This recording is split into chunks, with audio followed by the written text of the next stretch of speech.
Vous avez vu en fin de semaine dans le journal tous les aspects des problèmes qui existent présentement à Cuba. Un journaliste qui s'est rendu sur place, qui a constaté des familles dont les vacances avaient été gâchées. Il y a toutes sortes d'affaires qu'on entend. Évidemment, il y a les pannes, il y a les pénuries, il y a des nouveaux virus que le pays a plus de misère à combattre, une crise économique énorme. J'aime toujours entendre des contrepoints de vue ou les contre-exemples, parce que notre prochain invité, lui, connaît bien Cuba, il est un amoureux de Cuba, il est guide touristique, il est dans un groupe Facebook, Les Accros de Cuba. Et je comprends qu'il y était jusqu'à la fin de la semaine dernière. Jean-Sébastien de la Chevrotière, bonjour. Bon matin, ça va bien? Oui, donc je me trompe pas, là, vous étiez à Cuba jusqu'à la semaine passée, là. Oui, je suis revenu jeudi en fin de journée. Un contraste un peu pour le corps, là, mais oui, on a survécu.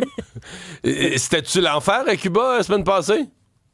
Non, mais pas du tout. Moi, par contre, j'avais choisi la destination de Cayo Largo cette année, qui est la petite île au sud de Cuba.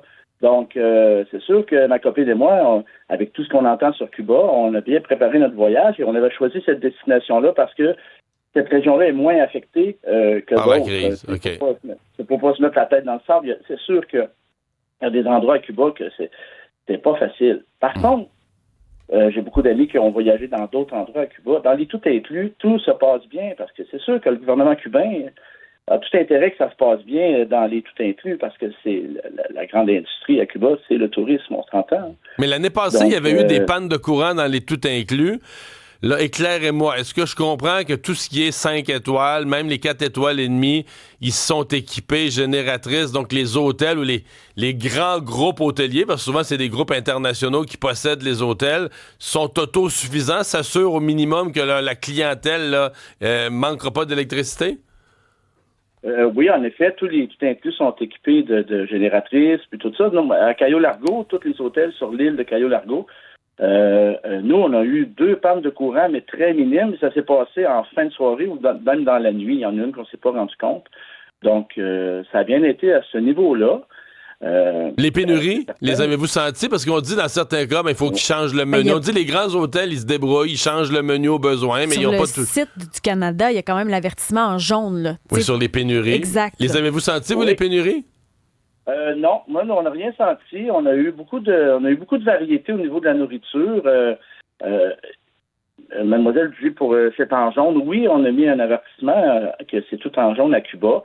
Il y a des endroits que c'est plus difficile. Si on pense dans le coin de Holguín, la Havane, Varadero commence mais dans les tout inclus, honnêtement, tous les gens qui y vont disent qu'il n'y a pas eu vraiment de pénurie.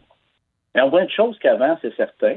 Mais de là à dire qu'on a une pénurie, moi, j'ai pas, comme on dit, j'ai pas crevé de faim pendant ma semaine là-bas. Tout a bien été. Le peuple cubain était aussi content de nous recevoir parce que faut pas se le cacher. Le tourisme québécois qui va à Cuba aide à sa façon la population parce que c'est leur travail et on est généreux, nous, les Québécois. Hein? On donne beaucoup de pourboires en voyage et ça va directement à eux. Donc, ils sont très contents de nous recevoir. Puis moi, j'aime quand je voyage, parce que j'ai pas juste fait Cuba, j'ai fait des voyages humanitaires aussi au Pérou, j'ai fait Haïti, République dominicaine. J'aime aller rencontrer des gens puis apprendre vraiment comment ils se débrouillent. Mais oui, c'est pas facile. Les Cubains... Vous-même, si c'est un tout inclus, vous laissez du pourboire, là? Oh, oui. Honnêtement, je prends par exemple les femmes de chambre dans les tout inclus, c'est ceux qui ont le salaire le moins élevé. Donc, je le dis, là, quand on va, faut non, je pose la question parce que c'est bien de le faire, mais je pense pas que ce soit tout le monde qui le fasse, là. Oh que non. On a regardé beaucoup... le tout inclus où j'étais, moi, il y avait beaucoup de Québécois, bien sûr, mais on avait beaucoup de gens de d'autres pays que je ne nommerai pas, et on regardait. C'est pas mal nous, les Québécois, qui donnent beaucoup de pourboires à Cuba. Les autres sont pas très friands sur les pourboires, malheureusement. Mais c'est dans notre nature, hein, nous, les Québécois, c'est comme ça. Puis, je revenais sur les... comment je faisais ça?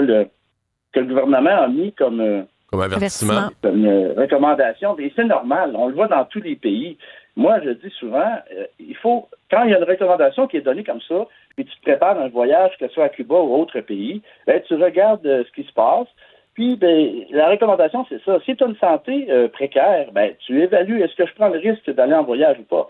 C'est ça que ça sert, les recommandations. Mais Jean-Sébastien, par exemple, hier, mon père vient de se faire opérer pour le cœur. C'est sûr que je ne vais pas dire à mon père, oui, pas de problème, va à Cuba quand même. Donc, si on a une santé précaire, on évalue lorsqu'il y a des risques, c'est certain. Sont là. Je comprends, Jean-Sébastien, que votre publication a provoqué tout un débat, là. Des gens qui sont amoureux de Cuba, qui considèrent que là, le journal exagère ou que les avertissements du gouvernement exagèrent, jusqu'à d'autres qui ont vécu des mauvaises expériences puis qui sont pas d'accord avec vous, mais ça a lancé une discussion. Ah, ça, de toute façon, les réseaux sociaux, c'est tel que c'est tel. pour ça. Moi, de mon travail dans le tourisme, je travaille pour 2 agences, puis j'accompagne souvent des groupes scolaires dans des voyages aux États-Unis. Alors, je me fais ramasser aussi quand que je mets des photos de moi aux États-Unis, donc je suis habitué de voir des gens répondre à mes publications. Mais c'est certain que c'est pas nouveau d'aujourd'hui là, qu'à Cuba ou autres pays d'Amérique du Sud ou d'Amérique centrale là, qu'il y a des problèmes. Donc, c'est pas nouveau. Donc, mais je pense qu'on peut dire mais je pense, Jean-Sébastien, qu'on peut dire qu'il y a une crise économique depuis un an et demi à Cuba, les pannes de courant, particulières, là, c'est particulièrement difficile. Oui, ça, j'ai jamais dit le contraire, c'est ça. Ouais. C'est sûr que c'est pas facile. Puis le peuple cubain, c'est un peuple tellement incroyable, malgré tout ça. C'est ça. Moi, je dis toujours aux Québécois, allez, quand vous allez dans des voyages à Cuba, allez rencontrer les Cubains. Sortez un peu de l'hôtel quand c'est possible. Il y a des gens, justement, qui nous textent sur la messagerie, puis c'est pas la première fois que je vois ça. C'est Antoine, entre autres, qui dit, c'est pas un peu... il parle de malaise d'aller, justement, visiter dans des tout inclus luxueux, d'aller visiter un peuple qui en arrache. Il n'y a pas quelque chose là-dessus qui... On aide leur économie, mais oui, je comprends le malaise un peu, là, tu sais... Oui.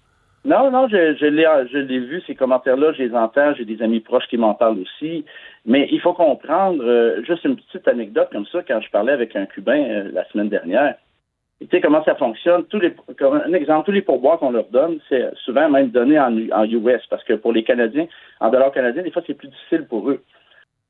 Si, par exemple, je vais donner l'exemple d'un majordome qui était à l'hôtel, lui me racontait que si dans quelques semaines, il fait 400 $ US de pourboire, il va à la banque cubaine, il dépose le 400 $, donc la banque cubaine prend le 400 $ et ils remettent aux Cubains une carte prépayée de 400 $ US, parce que les Cubains ne peuvent pas acheter avec de l'argent liquide dans les choses.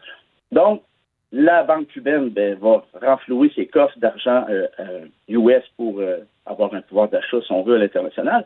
Mais le Cubain ne se fait pas voler. Il y a une carte d'achat, carte prépayée au montant qu'il a déposé, puis c'est avec ça qu'il peut faire ses achats. C'est pour ça que les Cubains me disaient, les pourboires qu'on laisse sont très importants parce que ça leur permet de survivre. Mm-hmm. Donc, si on arrête de voyager à Cuba, ça va nuire à l'économie de ces gens-là qui travaillent dans le tourisme. Oui, je sais que c'est une dictature, Cuba, je sais tout ça, mais il faut... En tout cas, je pense que le Québec... Vous ne pensez pas au gouvernement, vous pensez au peuple. Hey, Jean-Sébastien, merci beaucoup de nous avoir parlé ce matin. Salut, merci, bon prochain voyage à Cuba, au revoir.